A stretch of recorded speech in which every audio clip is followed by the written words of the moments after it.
Olá pessoal, vamos dar sequência aqui aos estudos fundamentais da Palavra de Deus e nós queremos agora tratar sobre um outro assunto, a propiciação, né, que é uma palavra aí, às vezes um pouco desconhecida para alguns, às vezes outros conhecem mais, mas é um fundamento muito importante.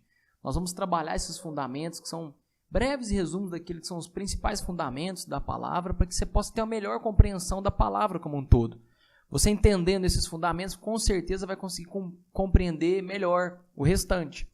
Então, nós falamos primeiro sobre a criação do homem, a sua queda e a atual condição. E nós precisamos agora entender qual é como é que foi esse caminho de Deus resgatar o homem.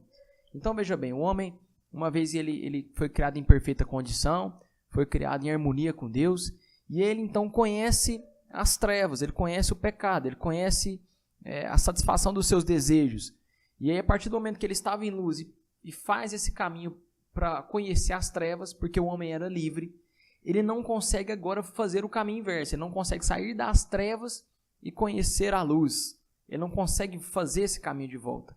E aí Deus precisa fazer esse esforço de resgatar o homem. Isso é um pouco um resuminho aí do que é a propiciação.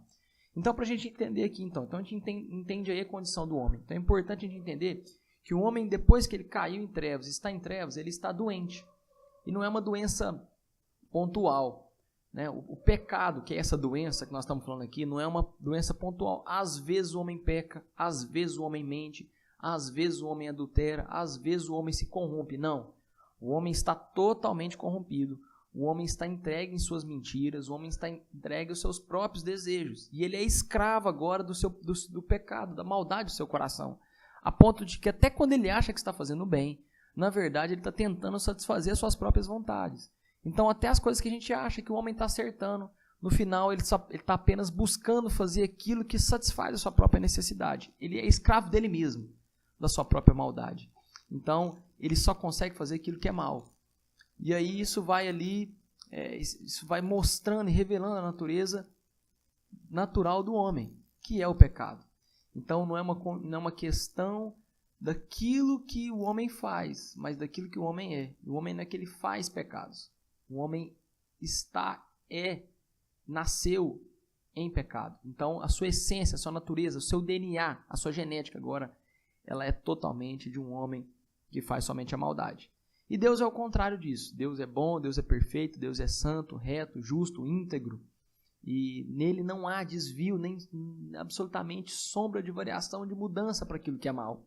Então, no primeiro módulo, eu até fiz uma pergunta, eu acho importante, a gente pode repetir isso aqui. Deus pode pecar, Deus pode todas as coisas, mas pode pecar. Não é que Deus não possa pecar. Eu acho que talvez seja até um pouco difícil a mente humana, que é limitada, a compreender isso. Mas eu vou tentar resumir daquilo que um homem pode fazer, o máximo que a gente pode chegar. Que seria naquilo que não é que Deus não possa pecar, porque Deus não é pecado. Deus é o oposto do que é pecado. Pecado é a ausência de Deus. Pecado é onde Deus não está. Então, o homem que não tem Deus, Deus não está nele, então ele só comete pecado. A partir do momento que onde Deus está, o pecado não está. É luz e trevas. Onde a luz está, as trevas não estão. Então, tudo que Deus faz, o final de tudo isso, sempre vai dar naquilo que é o oposto do pecado. Porque Deus é o oposto do pecado. Então, Deus é. Então, Deus é santo. Então, tudo que ele faz, toda a sua obra é santa. Então, não é uma questão de não poder. É que a sua natureza, a sua genética, revelam o seu DNA. Revela a sua santidade. Então, ainda que Deus possa todas as coisas, sempre o seu DNA, sempre a sua genética vai revelar aquilo que Deus é. E Deus é santo. Como Deus é santo e o homem é mau, Deus não pode conviver com o homem. É uma questão física, onde a luz está, as trevas não estão. Se o homem, nas suas trevas, tentasse, esforçasse em conviver com Deus, ele provavelmente seria fulminado. Foi o que aconteceu com os filhos de Arão. Eles foram se encontrar na presença de Deus de forma indigna e foram fulminados, porque estavam ali entregues à sua carne, às suas vontades, e foram fulminados. Por isso Deus criou para o homem, antes de Cristo Jesus, uma forma como ele pudesse se encontrar com o homem. Então, se a gente ler lá no livro de Êxodo, capítulo 25, 22, Êxodo, diz assim, ali, sobre a tampa da Arca da Aliança, no meio dos dois querubins que se encontram sobre a Arca da Aliança, eu me encontrarei com você e lhe darei todos os meus mandamentos destinados aos israelitas. Então Deus antes de Cristo Jesus, só se encontrava com o homem em um lugar. E para ele se encontrar com o homem, o sacerdote deveria passar por todo um processo de purificação. Ele não poderia, é um processo mínimo, imperfeito, mas era o mínimo do mínimo para que o homem pudesse se encontrar com Deus. E o lugar de encontro com Deus era sobre ali a tampa da Arca da Aliança. E o nome desta tampa é lugar propiciatório. A gente poderia até falar que seria o lugar propício para que o homem pudesse se encontrar com Deus. Por que era propício? Bom, primeiro, a Arca da Aliança ficava no que a gente chama de Santíssimo Lugar, o Santo dos Santos, onde apenas o sacerdote poderia entrar. E aí depois ele passar por todo um processo de purificação que também ainda era imperfeito, ainda não era o processo perfeito, que só seria encontrado em Cristo Jesus. Ele reunia a nação uma vez por ano. E ali eles lançavam sobre, eu vou explicar resumidamente, mas só para a gente entender todo o contexto, eles lançavam ali sobre 2 bodes os pecados de toda a nação. Um bode era colocado no deserto e o outro bode era sacrificado para que o seu sangue fosse derramado como pagamento do pecado do povo. Só que aquele pagamento era um pagamento imperfeito. Aquilo ainda não se cumpria de fato. O que era aquilo? Quando então o sacerdote entrava com o sangue e derramava sobre a tampa da Arca da Aliança, esse lugar propiciatório, era para dizer assim, olha, a gente ainda não consegue pagar o pecado, mas vai vir um dia. Isso aqui é uma nota promissória daquilo que será o pagamento perfeito. Então é como se aquela dívida fosse deixada. Com quem o homem pagava esse pecado? As pessoas acham que o homem pagava esse pecado com Satanás, como se Satanás pudesse cobrar o pecado do homem. Não é verdade. A dívida do homem não foi com Satanás. A dívida do homem é com o próprio Deus. Quando no livro de Apocalipse, a gente pode ler isso tanto no capítulo 14, verso 10, como no capítulo 16, até por inteiro, ele traz uma revelação para João do que seriam os tempos vindouros. E ele diz que ali aquele texto mostra que Deus ajunta para si um cálice chamado cálice da ira de Deus. Então todo o pecado que o homem comete, essa maldade, toda essa corrupção, todo tipo de pecado, todo pecado que você cometeu, que já foi cometido, ele vai ajuntando ali em Deus o que eles chamam de o cálice da ira divina. E aí Deus, no livro de Apocalipse, Deus mostra para João como seria derramado esse cálice. Como essa ira divina seria derramada nos últimos dias. Então ele demonstra isso, né, nessa visão que ele dá a João. E eu estou falando do futuro porque ele mostra ali a João o que seria o problema do homem futuro. Que um dia a ira divina seria derramada. Então quando o sacerdote entrava no lugar, no santíssimo lugar, para poder pagar a dívida, ele pagava a dívida com o próprio Deus. Ele dizia, Deus, isso aqui é um sacrifício mínimo, como uma nota promissória para o sacrifício perfeito que um dia virá. Então aquilo simbolizava também Cristo, né? Como toda a Bíblia simboliza a Cristo, aquilo também era uma figura daquilo que de fato Cristo faria por nós. Então o animal era imolado, o sangue derramado, e aquilo era como uma nota promissória para o pagamento, para saciar a ira divina. Se você procurar no dicionário o que é propiciação, você vai encontrar lá. Propiciação é o sacrifício feito para saciar a ira divina. Ou seja, aquilo era para abonar previamente o que era essa ira divina, que essa ira divina seria derramada. Só que isso era imperfeito. Então, toda vez o homem tinha que ir lá, voltar lá uma vez por ano, para de novo, colocar os seus pecados lá sobre o bode, desse sangue ser derramado, e tudo de novo teria que acontecer. Então, aquilo de alguma forma era imperfeito. E por isso, então, que a Bíblia diz, em João capítulo 3, verso 16, que Deus amou o mundo de tal maneira que deu o seu Filho unigênito para que todo aquele que nele crê não pereça, mas tenha a vida eterna. Então o amor de Deus se revela em que ele tomou a atitude de lançar o seu próprio Filho para que através dele mesmo pudesse pagar a dívida com ele mesmo. Então por isso que Romanos 11:36 diz assim, porque dele, por meio dele e para ele são todas as coisas. Então toda a atitude foi lançada em Deus, tudo aquilo que foi feito foi através de Deus para pagar a própria ira de Deus. Então foi dele, por meio dele e para ele são todas as coisas. Isso aí também é muito importante a gente entender. Bom, quando no começo do livro de João, quando João Batista avista Jesus Cristo, ele olha Jesus, ele vê ali que então era esse filho que viria para de fato pagar a ira divina mas pagar de forma eterna, ele olha a Jesus e fala assim: eis ali o Cordeiro de Deus que tira o pecado do mundo. Então João Batista olha o Cordeiro vindo, né? O Cristo, fala: esse é o Cordeiro que tira o pecado do mundo. Bom, então é importante algumas coisas que João Batista falou para a gente poder entender isso, né? João Batista seria o cara que prepararia esse caminho, né? Como a Bíblia diz, prepararia o caminho aí de Cristo, né? Seria esse antecessor que traria aí esse caminho, a preparação desse caminho. Então, há alguns textos que são muito importantes. No próprio livro de João, diz assim, João, verso 3:36, ele dizendo: aquele que crê no Filho tem a vida eterna, mas aquele que não crê no Filho não verá a vida, mas a ira de Deus sobre ele permanece. Então, ele retratando aí a questão da ira de Deus, né? Para que pudesse, esse cordeiro seria então o sacrifício perfeito para pagar a ira divina. E há um outro texto, está no livro de Mateus, né, no Evangelho de Mateus, capítulo 3, verso 7.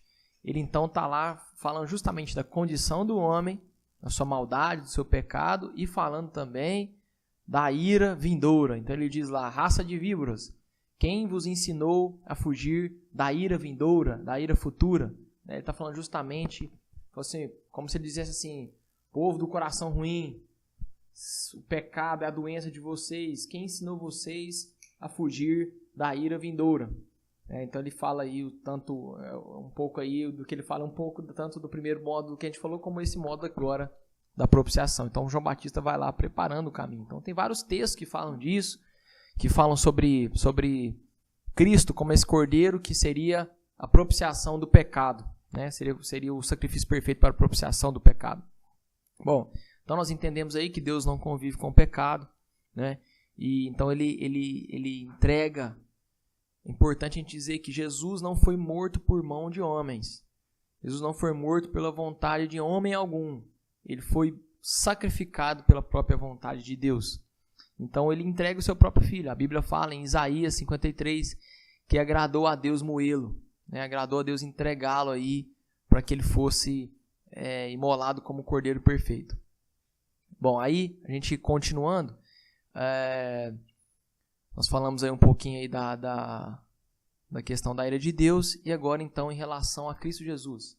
Há um texto, Mateus capítulo 26, verso 39, que diz assim: indo um pouco mais adiante, prostrou-se com o rosto em terra e orou: meu Pai, se for possível, afasta de mim este cálice, o cálice da ira de Deus, contudo não seja como eu quero, mas sim como o Senhor quer. Então, aqui aquilo que Jesus talvez mais temia, se é que a gente pode colocar assim, não era ser machucado pelos homens, não era sofrer flagelos aí no seu corpo físico, mas o que ele mais temia era que toda essa responsabilidade, todo o pecado do homem, tudo aquilo que nós cometemos de pecado, todas as injúrias, tudo aquilo que a nossa natureza pecaminosa revela, seria colocado sobre Jesus Cristo naquele momento.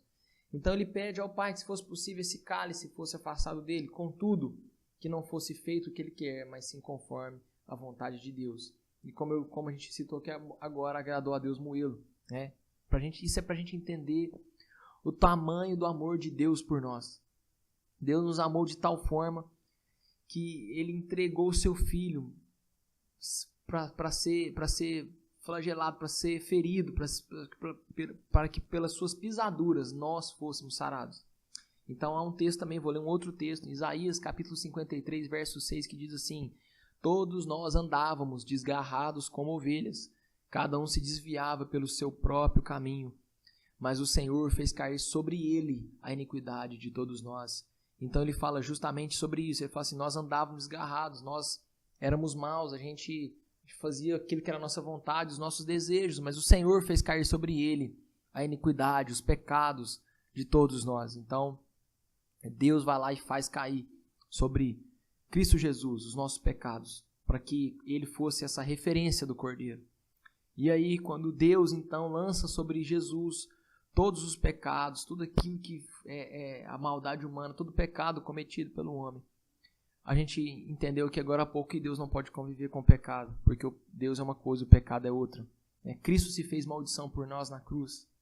E a Bíblia diz assim, em Mateus capítulo 27, verso 46, Eloi, Eloi, lama sabachthani, que significa, Deus meu, por que me abandonastes? Então, quando o pecado está sobre Cristo, como se Deus, né, ainda que Ele e o Filho sejam um, mas naquele momento, uma figura daquilo que seria o abandono de Deus sobre o pecado. E aí ele abandona e sacrifica esse cordeiro, né, e o sacrifício desse cordeiro é o que nos traz a vida. Então a gente só foi perdoado, a gente só pôde encontrar Deus, a nossa natureza só pode ser transformada, porque Cristo recebeu todo esse peso sobre a vida dele. Então muitas pessoas acham, eu vou usar uma figura muito comum, que é a figura da balança celestial. Não sei se você já ouviu falar sobre isso, mas é como se o homem chegasse no céu, e aí a entrada dele para o céu seria o seguinte: ele chega lá, coloca suas obras boas de um lado e as obras más do outro lado. E se a obra má pesar mais do que a obra boa, ele desce, né? Ele pega o elevador e desce para o inferno. Né? Isso é uma figura que muita gente usa. O problema de tudo isso é que não haveria homem sobre a face da terra que poderia colocar suas obras boas e as obras más, e onde as obras boas pesariam mais do que as más. Porque o homem nasceu em pecado, em maldade, em corrupção, então não há obra boa nele. Todos nós andávamos desgarrados, ou seja, todos nós iríamos chegar lá, apresentar nossas obras, e a gente ia ver que a gente tem muito mais obra má do que boa. E aí, a cura é justamente isso. É como se Deus dissesse, é impossível que o homem possa apresentar suas obras boas. Então, eu vou entregar meu filho por amor ao mundo, para que o dia que então eles subirem lá, eles não apresentem as suas obras, mas apresentem a obra do meu filho. Então, a obra de Cristo Jesus é o peso dessa balança. Então, quando a gente chegar lá, não vai ser que as nossas obras que vão nos salvar, nos vão dar entrada no céu, mas vai ser a marca do Cordeiro em nós. Vai ser de fato a gente saber que um dia a nossa consciência foi transformada e entendemos que foi o Cordeiro, Cristo Jesus, que morreu pelos nossos pecados e pôde nos dar uma nova vida. Então, nós nascemos de novo. Nós vamos falar sobre novo nascimento na próxima, sobre regeneração, no próximo módulo, mas é importante a gente entender isso. Então, não são as nossas obras, não é nada daquilo que a gente possa fazer. Foi essa obra, foi de fato o pagamento por esse cálice, que foi Cristo quem realizou por nós, que pôde de fato nos dar a salvação. Eu sei que isso é complicado a gente entender, muita gente gostaria de merecer ir para o céu. A gente, no fundo, eu quero assim trazer isso como reflexão, no fundo todos nós gostaríamos de merecer. A gente não entende, fala assim, como é que então alguém que está se abstendo do pecado pode ser salvo? E alguém que está lá se abstendo do pecado pode não ser salvo. Outras vezes que nem está tão bom assim, vai ser condenado, porque nenhum de nós pode se abster se não for por Cristo Jesus. Então não é uma questão de merecimento a salvação, é uma questão de transformação de consciência. E essa consciência só é transformada se Deus nos alcançar. Como a gente disse, dele, por meio dele e para ele. Ele então estava lá a ira era de Deus, ele lança Cristo como pagamento dessa ira, para que o homem então pudesse retornar a ele. Então dele, por meio dele e para ele. Então tudo foi através de Deus e não por nós. Então o nosso pecado, a cura para o nosso pecado natural estava em Cristo Jesus. Então essa natureza, essa doença que nós colocamos aqui no começo, ela foi curada em Cristo Jesus, né? Então, Isaías 53, verso 5. Mas ele foi ferido por causa das nossas transgressões e moído por causa das nossas iniquidades. O castigo que nos traz a paz estava sobre ele, e pelas suas pisaduras nós fomos sarados. É isso aí. Pessoal, quem tiver dúvidas, vamos comentar aí, vamos perguntar e vamos, claro, aprofundar no conhecimento. Talvez eu tenha colocado alguma coisa errada, né? Você pode questionar, pode falar, pode trazer sua dúvida, pode trazer uma nova reflexão. Nós estamos abertos aí a crescer na palavra de Deus. Que Deus abençoe a todos.